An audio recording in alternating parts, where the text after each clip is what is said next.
को सम्वाह कालिका एचडीमा तपाईलाई स्वागत छ। म समीक्षा पुरी। कालिका समाचार सुरु गरौं प्रमुख समाचारका शीर्षकहरूबाट। कालिका समाचारको साथमा FE500 FE500D विजया सिमेन्टको master builder OPC cement building your future. Vatsalya natural IVF आधुनिक चिकित्सा उच्च सफलता दर अन्तर्राष्ट्रिय स्तरको उपचारद्वारा सन्तान प्राप्ति सम्भव छ। यसैले बारम्बार लाइफ बोय भाइरस फाइटर यसले भाइरससँग लड्छ र तपाईलाई सुरक्षा गर्छ। संसारकै number 1 selling germ protection soap brand. नयाँ जमानाको ग्लो एन्ड लभली।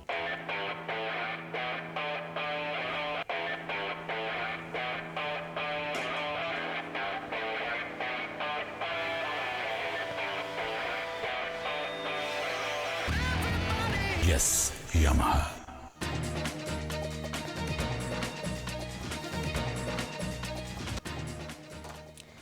पछिल्लो 24 घण्टामा 968 जनामा कोरोना संक्रमण पुष्टि। नेपालमा ओमिक्रोन संक्रमितको संख्या 27 पुग्यो।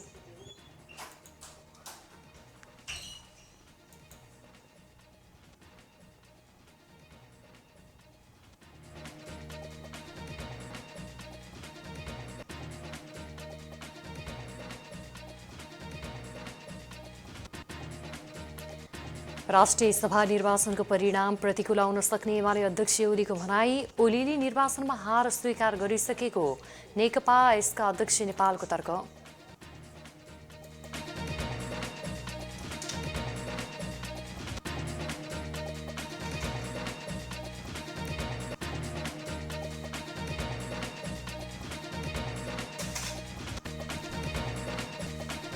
ओमिक्रोन भेरिएन्टलाई कमजोर नाक्न विश्व स्वास्थ्य संगठनको चेतावनी। गरिब देशमा खोप पुर्याउन समुचित विवरणको सुनिश्चिततामाथि प्रमुख डाक्टर टेड्रोसको पुनः जोड।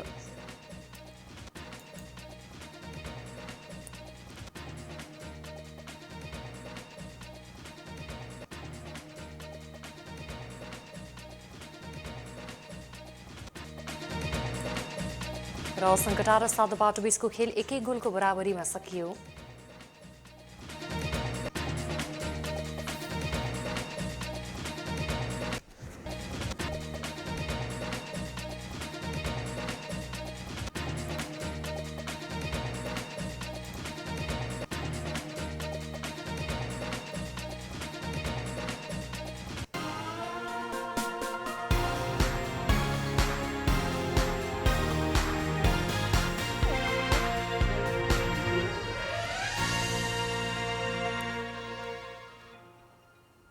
कालिका समाचार सुरु गरौं राष्ट्रिय समाचारबाट। नेपालमा थप 24 जनामा ओमिक्रोन भेरिएन्टको संक्रमण पुष्टि भएको छ। स्वास्थ्य तथा जनसङ्ख्या मन्त्रालयले गरेको जिन सिक्वेन्सिङका क्रममा पुस महिनामा मात्र 24 जनामा कोरोना भाइरसको संक्रमण फेला परेको हो। मन्त्रालयले एक विज्ञप्ति जारी गर्दै पुस महिनामा सङ्कलित कोरोना भाइरसका 1146 पोजिटिभ नमुनाको स्क्रिनिङ गर्दा 250 वटामा एस जिन नेगेटिभ आएको जनाएको छ। एस जिन नेगेटिभ गरिएका मध्ये 24 वटामा जिन सिक्वेन्सिङ गरिएको थियो। ती सबैमा ओमिक्रोनको संक्रमण पुष्टि भएको विज्ञप्तिमा जनाइएको छ। यसअघि नेपालमा गत मङ्सिर 20 गते पहिलो पटक ओमिक्रोन भेरिएन्ट भेटिएको थियो। मन्त्रालयले पत्रकार सम्मेलन गर्दै ओमिक्रोन भाइरसको संक्रमण 66 र 71 वर्षका 2 जना विदेशीमा देखिएको जनाएको थियो। उनीहरू केही दिनमै संक्रमण मुक्त भए। यस्तै गत पुस 7 गते एकजना 58 वर्षीय पुरुषलाई पनि ओमिक्रोन संक्रमण देखिएको थियो। यो सँगै नेपालमा ओमिक्रोन संक्रमितको संख्या 27 पुगेको छ। यस्तै गएको 24 घण्टामा नेपालमा 968 जनामा कोरोना भाइरसको संक्रमण पुष्टि भएको छ। पीसीआर एन्टिजेन गरी 14,971 जनाको नमुना परीक्षण गर्दा 968 जनामा संक्रमण पुष्टि भएको स्वास्थ्य तथा जनसङ्ख्या मन्त्रालयले जनाएको छ। यस्तै पछिल्लो 24 घण्टामा 262 संक्रमित निको भएका छन्। यो अवधिमा कोरोना संक्रमणका कारण कसैको पनि ज्यान गएको छैन। अहिले नेपालमा 5,741 जना सक्रिय संक्रमित रहेका छन्। यस्तै पछिल्लो 24 घण्टामा 2,63,371 जनाले कोरोना विरुद्धको खोप लगाएका छन्। नेपालमा अहिलेसम्म 2,59,56,663 मात्रा खोप प्रयोग भएकोमा 1,10,02,976 जनाले पूर्ण मात्रा खोप लगाएका छन्। यस्तै 1,49,02,687 जनाले कम्तीमा 1 मात्रा खोप लगाएका स्वास्थ्य मन्त्रालयले जनाएको छ। प्रमुख प्रतिपक्षी दल नेकपा एमालेका अध्यक्ष केपी शर्मा ओलीले राष्ट्रिय सभा निर्वाचनको परिणाम आफूहरूको लागि प्रतिकूल आउन सक्ने बताउनु भएको छ। पार्टीको जिल्लाहरूको अधिवेशनलाई शुक्रबार भर्चुअल माध्यमबाट सम्बोधन गर्दै अध्यक्ष ओलीले राष्ट्रिय सभाको निर्वाचन पहिलेकै जनादेशलाई दुरुपयोग गरेर हुने भएकाले त्यसको परिणाम आफ्नो पार्टीको लागि प्रतिकूल हुनु कुनै अनौठो नभएको बताउनु भएको हो।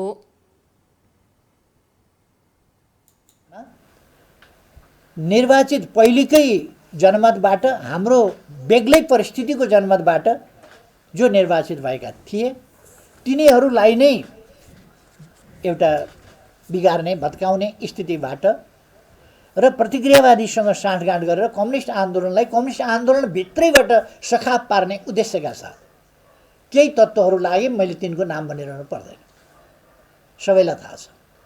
त्यस्तो अवस्थामा अहिलेको राष्ट्रिय सभा निर्वाचन त्यो हिजोको जनप्रतिनिधिहरू त्यहाँबाट निर्वाचित हुने हो, जसलाई सकेसम्म ध्वस्त पार्न खोजिएको थियो। तर त्यस्तो ध्वस्त हुने स्थिति होइन। तर परिणाम त यदि हाम्रो 51 छ भने हामी जित्थ्यौँ। 2 जना मान्छे तलमाथि पारिदिँदा हाम्रो 49 मा झर्छ। विपक्षी गठबन्धन भन्ने जुन छ अहिले, यो अपवित्र गठबन्धन, यो प्रतिगामी गठबन्धन, यसको 49बाट 51 हुनसक्छ, 48बाट 52 हुनसक्छ, 45बाट 55 हुनसक्छ र हामी 55बाट 5 जना मान्छे त्यसबाट बिगार्दाखेरि हाम्रो स्थिति 45 मा झर्न सक्छ। अध्यक्ष ओलीले आगामी निर्वाचनमा एमाले एक्लै सत्तारूढ गठबन्धनसँग भिड्न सक्षम रहेको दावी गर्नुभयो। उहाँले असंवैधानिक तरिकाले वर्तमान सरकार बनेको दावी गर्दै मतदानको माध्यमबाट हटाउन आम जनतालाई अपिल गर्नुभयो। नेकपा एकीकृत समाजवादीका अध्यक्ष माधव कुमार नेपालले नेकपा एमालेका अध्यक्ष केपी शर्मा ओलीले राष्ट्रिय सभा निर्वाचनमा हार स्वीकार गरिसकेको बताउनु भएको छ। पार्टीको काठमाडौँ महानगर कमिटीले शुक्रबार आयोजना गरेको कार्यक्रममा बोल्दै अध्यक्ष नेपालले राष्ट्रिय सभाको निर्वाचनमा ओलीले हार स्वीकार गरेको बताउनु भएको हो। एमाले अध्यक्ष ओलीले शुक्रबार पार्टीका जिल्लाहरूको अधिवेशन उद्घाटनका क्रममा राष्ट्रिय सभा निर्वाचनको परिणाम आफ्नो पार्टीका लागि प्रतिकूल आउन सक्ने बताउनु भएको थियो। यो भाषणमा अब राष्ट्रिय सभाको चुनावमा हाम्रो पराजय निश्चित छ भनेर स्वीकार गरेको सुन्नुभयो होइन? हार स्वीकार गरेका छन्, पराजय स्वीकार गरेका छन्। तर कसरी स्वीकार गरे होला? त्यो स्वभावले त दिँदैन, त्यो दम्भी स्वभावले त दिँदैन। त्यो स्वभाव कस्तो छ भन्दाखेरि नयाँ नेतृत्व विकास गर्नै नदिने, 77 जिल्लामा एकैचोटि जिल्ला अधिवेशनको उद्घाटन गर्ने, देशैभरि एकैचोटि। यसले के हुन्छ थाहा छ? नयाँ नेतृत्व स्थापित हुँदैन। जिल्ला जिल्लामा जिम्मा दिएको भए त्यहाँ नेतृत्व जाने थियो, सम्बोधन गर्ने थियो, कार्यकर्ता भेला गर्ने थियो, कार्यकर्तालाई परिचालित गर्ने थिए, सबैले विषयवस्तुहरू प्रस्तुत गर्ने थिए।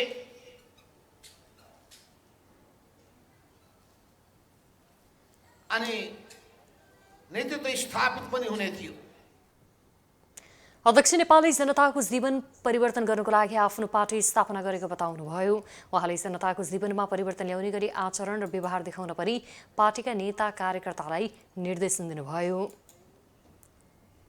सत्तारूढ गठबन्धनको उच्च स्तरीय राजनीतिक समन्वय समितिको बैठकले संसदलाई सुचारू गराउन पहल गर्ने निर्णय गरेको छ। शुक्रबार प्रधानमन्त्री निवास बालुवाटारमा प्रधानमन्त्री शेरबहादुर देउवाको उपस्थिति तथा समितिका संयोजक रामचन्द्र पौडेलको अध्यक्षतामा बसेको बैठकले अवरुद्ध संसदलाई सुचारू गराउनको निम्ति पहल गर्ने निर्णय गरेको हो। बैठकको निर्णयबारे जानकारी गराउँदै सञ्चार तथा सूचना प्रविधि मन्त्री ज्ञानेन्द्र बहादुर कार्कीले संसद अवरुद्ध हुनु कुनै पनि हिसाबले उचित नभएको बताउनुभयो।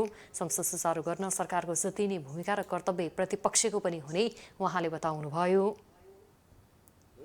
मूल रूपमा माघ 12 गते हुने राष्ट्रिय सभाको निर्वाचनको बारेमा छलफल केन्द्रित गरेको छ र यो बैठक हिजोकै बैठकको निरन्तरता रहेको छ।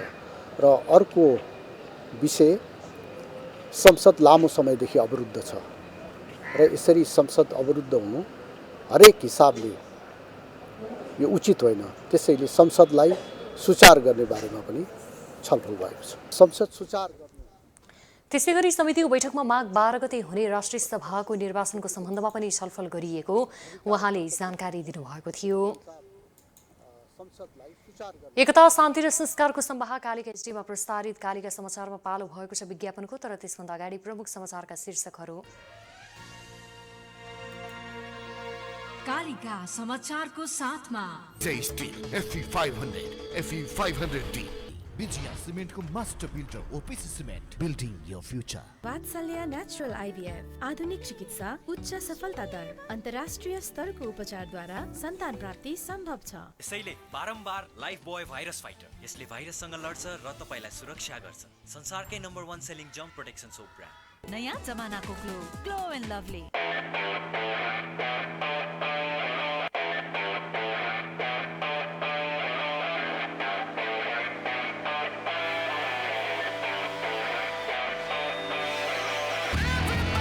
Yes, Yamaha.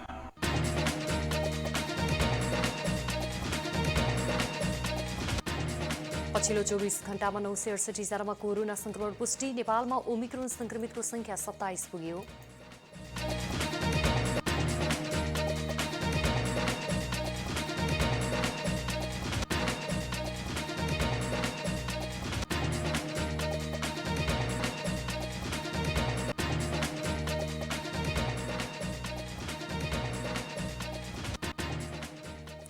राष्ट्रिय सभा निर्वाचनको परिणाम प्रतिकूल आउन सक्ने एमाले अध्यक्ष ओलीको भनाई। ओलीले निर्वाचनमा हार स्वीकार गरिसकेको नेकपा यसका अध्यक्ष नेपालको तर्क।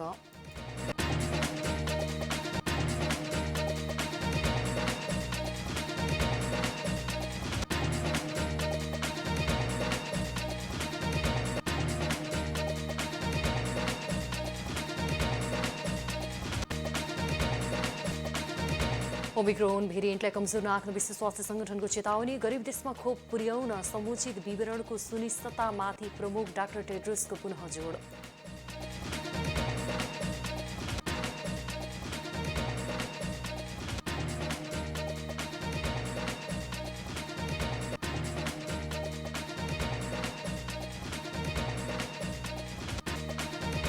र सङ्कटा र साध्य बीचको खेल 1-1 गोलको बराबरीमा सकियो।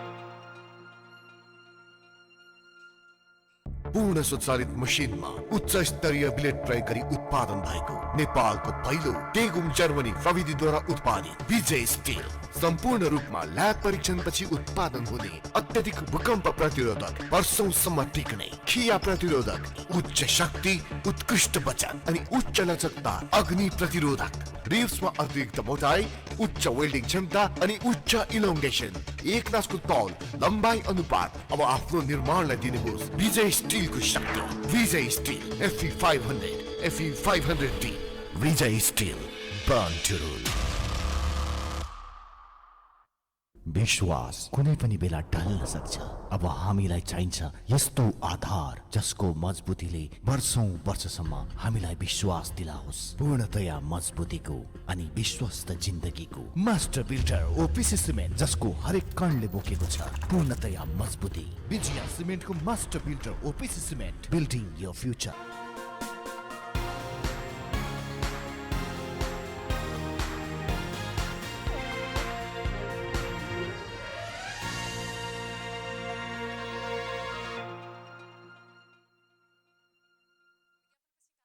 पुनः स्वागत छ। अब स्थानीय समाचार।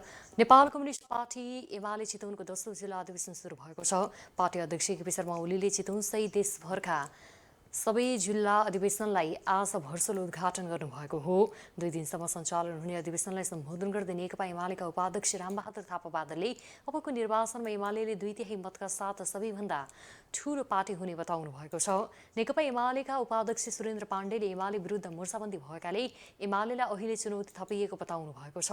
कार्यक्रममा स्थायी कमिटी सदस्य सीता पौडेल, केन्द्रीय सदस्य तथा जिल्ला इन्चार्ज देवी गेवाली, केन्द्रीय सदस्य जगन्नाथ थपलिया, बागमती प्रदेश कमिटी सचिव विजय सुवेदी, प्रदेश कमिटी सदस्य कृष्ण भक्त पोखरेल, जिल्ला उपसचिव प्रकाश ढुङ्गाना लगायतले मन्तव्य राख्नु भएको थियो।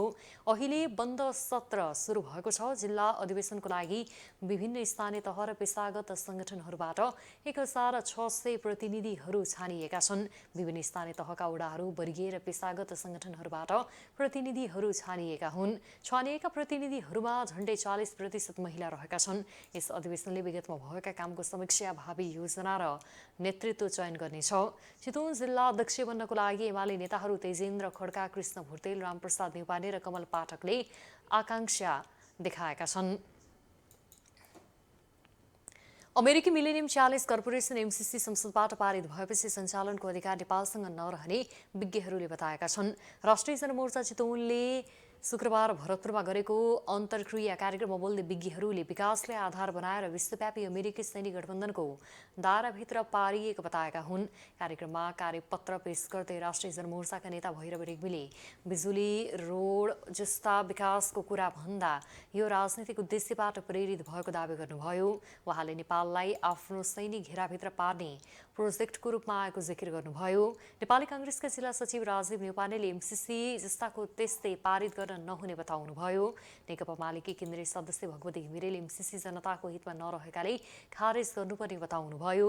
सीमाको संरक्षण गरौँ, एमसीसी सम्झौता र संहिता खारेज गरौँ, राष्ट्रियताको स्वाधीनताको रक्षा गरौँ भन्ने नाराका साथ गरिएको कार्यक्रममा जिल्लाका राजनैतिक दल तथा विभिन्न बुद्धिजीवीहरूको सहभागिता रहेको थियो।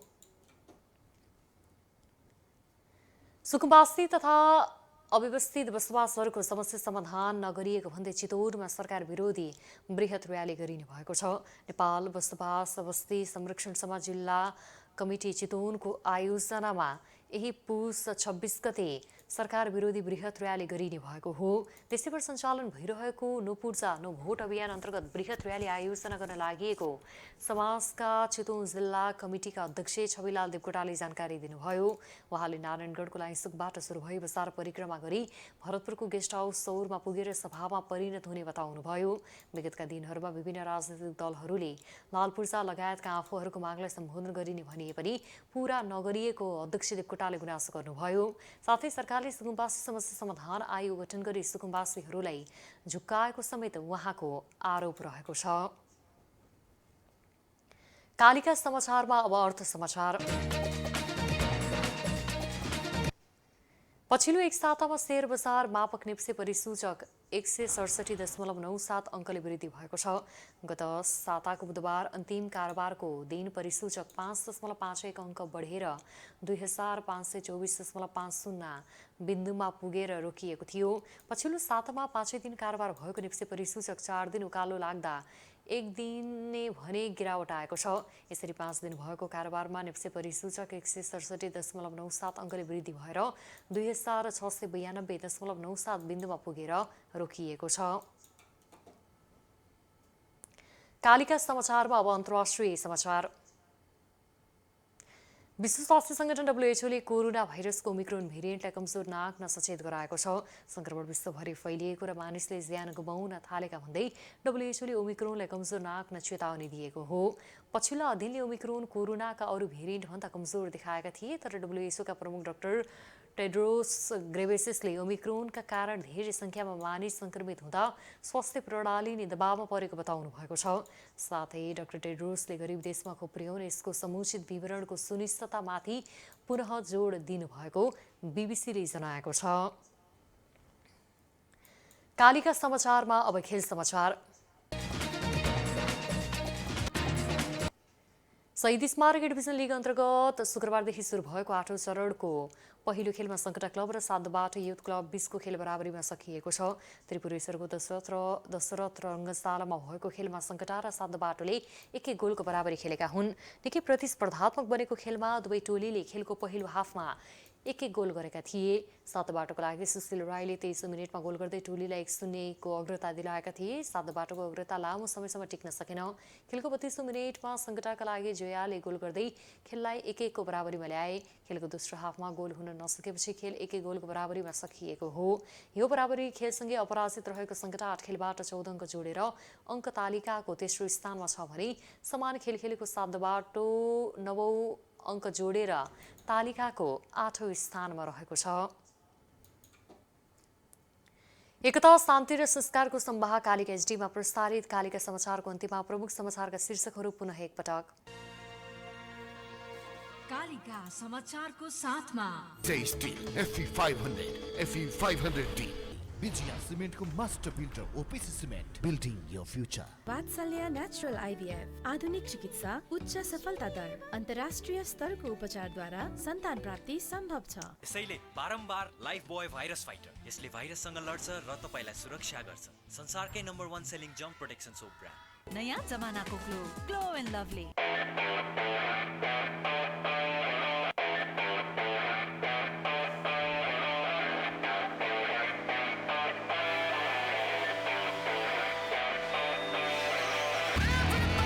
Yes, Yamaha.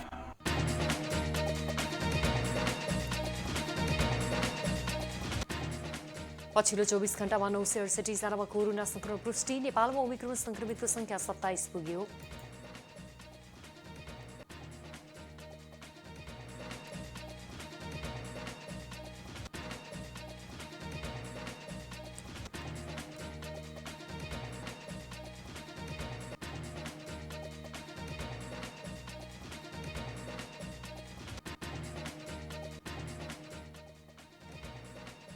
राष्ट्रिय सभा निर्वाचनको परिणाम प्रतिकूल आउन सक्ने एमाले अध्यक्ष ओलीको भनाई। ओलीले निर्वाचनमा हार स्वीकार गरिसकेको नेकपा यसका अध्यक्ष नेपालको तर्क।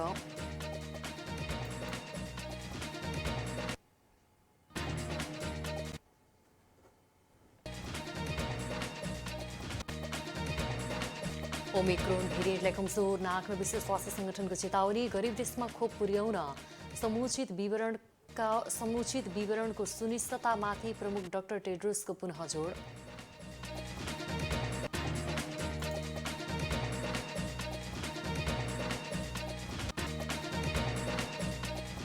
र सङ्कटा र 7 बाटो बिचको खेल 1-1 गोलको बराबरीमा सकियो।